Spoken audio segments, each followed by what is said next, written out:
Today was my first day playing Echo Jinx, which I believe to be the best team in the game right now, so here's everything that I did to learn it step by step. Well, okay, not technically everything. I did already know how to play Echo, because before playing Echo Jinx, I was playing Echo Alawi, and then before that, I was playing Echo Blitzcrank, and then before that, in Alpha Lab 1, I was playing Echo Darius, so he was fine. I didn't have to do anything for him. But for Jinx, I was learning her from the ground up. I spent all of yesterday watching a bunch of her gameplay and looking at a bunch of her tech, so I narrowed it all down to the most important things just to start with. The first 3 things I learned were some techniques to help out in neutral, some zoning patterns. The first one was just making sure I knew how to shoot the rocket as low to the ground as possible off both a jump and a rocket jump, because that's kind of like the core of what you're doing. I also learned this setup with the monkey, where you set it and then do 5 medium to electrify it and then shoot a rocket after. That is a really good horizontal space control option, and it gives you insane combos on hit. Though I say that, but my combos were really basic. I'll get to that in a minute. And then the last one I learned is another monkey setup. You set the monkey, you do 5 medium and then launcher and then jump and then slime it down.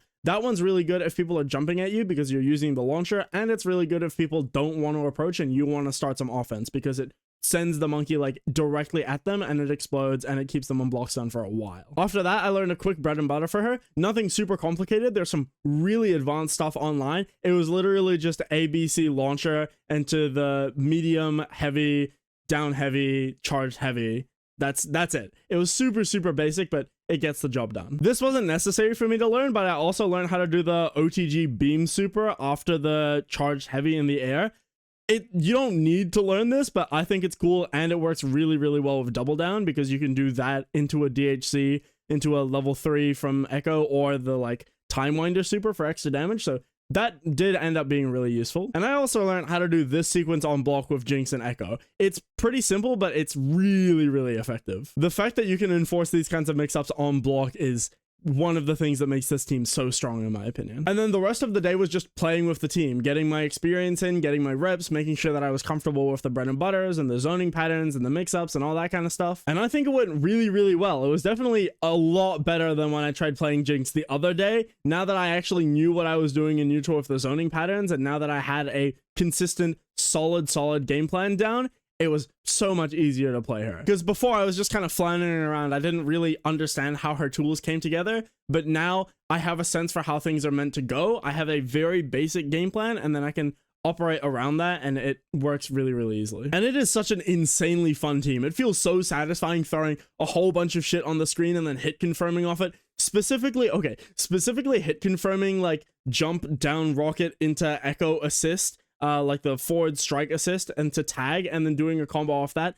It's so satisfying. Echo's forward assist, by the way, is ridiculous. I think that is one of the best assists in the game. It's incredibly fast. It makes a like loud, distinct sound effect on hit, so you can easily react to that and then tag into it and then get a combo after. It's so good. And speaking of so good, Jinx's beam super, I think, is 100% bar none the best super in the entire game. Obviously, beam super into tag is ridiculous, especially with this team. It just wins you neutral for free and gets you straight into advantage state. But it has a bunch of other strengths outside of that, like the fact that you can like, it's an instant projectile, so you can use it to force chip, you can use it to punish assist at full screen, you can use it. It's so ridiculous. It's so strong. This team's just really good. I don't know what else to say. The main things that were giving me trouble were the mix-up was kind of hard. I need to lab that one out some more. I was really struggling to hit it. I only hit it like 3 times. It's just kind of difficult to...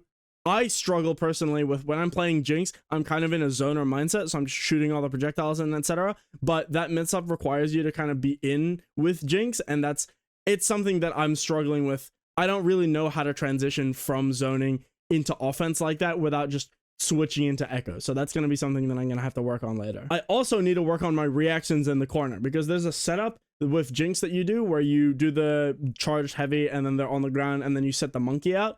And then you react to their rolls, right? If they roll back in the corner, you just throw them and then go from there. But if they roll out of the corner, then you can follow them and then throw them back into the monkey. That's really good. I need to make sure that I can do that 100% of the time. And some matchups really change the way that I have to play the game. Like the Yasuo matchup in particular with the wind wall, it's a really interesting dynamic. It's not like, I don't think Yasuo 100% wins that matchup. I think there's just like, it just forces me to play around the wind wall, which is not something that every character can do. Braum was also surprisingly tricky. The shield blocking the projectiles, and like specifically the electrified projectiles, making them not have any use really. Well, okay, not have any use, but when he blocks the electrical attacks, it doesn't like stun even if there's someone behind him. So that's really, really good against Jinx, and it is something that I'm gonna have to work around. But overall, I'm impressed with how quickly the team came together. I mean, Jinx is still really hard. I'm still struggling with her. Some of the combos are like really finicky. A lot of the time, you can't really get the like jump heavy into down heavy because they're too high above you. But other than that, like, the neutral was making a surprising amount of sense. Though, to be fair, I do really enjoy playing this kind of like archetype, the like high APM zoner. I really enjoy playing like Young Link and Smash, or like Peacock and Skullgirls, just like throwing a bunch of shit on the screen. So maybe that's why it kind of feels natural to me. But it's just so much fun. I love putting stuff out there, and then if any of them hit, you hit confirm off it into a full combo, into an offensive sequence, and then you go back to it's so satisfying. I'm gonna see if I can squeeze in some games after editing this video. I'll see you guys tomorrow.